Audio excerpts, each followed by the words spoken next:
পেহেলগাঁও জঙ্গি হামলার পর সন্ত্রাসবাদ কার্যকলাপের বিরুদ্ধে একাধিক পদক্ষেপ ঘোষণা করেছিল স্বরাষ্ট্র মন্ত্রক। ঘোষণা মোতাবেক এবার কাশ্মীরে সন্ত্রাসবাদের বিরুদ্ধে অভিযান শুরু করল এনআইএ।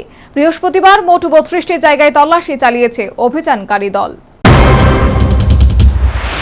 কাশ্মীরে পাকিস্তানি সন্ত্রাসবাদীদের বিরুদ্ধে অভিযান শুরু করল এনআইএ। বৃহস্পতিবার পুলওয়ামা, শোপিয়ান, কুলগাম সহ উপত্যকায় ৩২টি জায়গায় তল্লাশি চালিয়েছে পুলিশ এবং সেনাবাহিনী।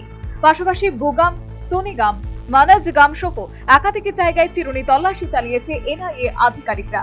গত 22 এপ্রিল পেহেলগাঁওয়ে জঙ্গি হামলার পর সন্ত্রাসবাদ কার্যকলাপের বিরুদ্ধে কড়া মনোভাব নিয়েছিল ভারত সরকার।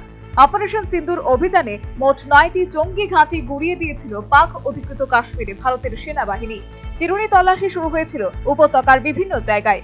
এরপর থেকেই দফায় দফায় গোটা কাশ্মীর জুড়ে শুরু হয়েছে বড়সড় অভিযান। আগামী দিনেও এই অভিযান চালাবে সেনাবাহিনী এবং এনআইএ দল। Bureau report, news vanguard.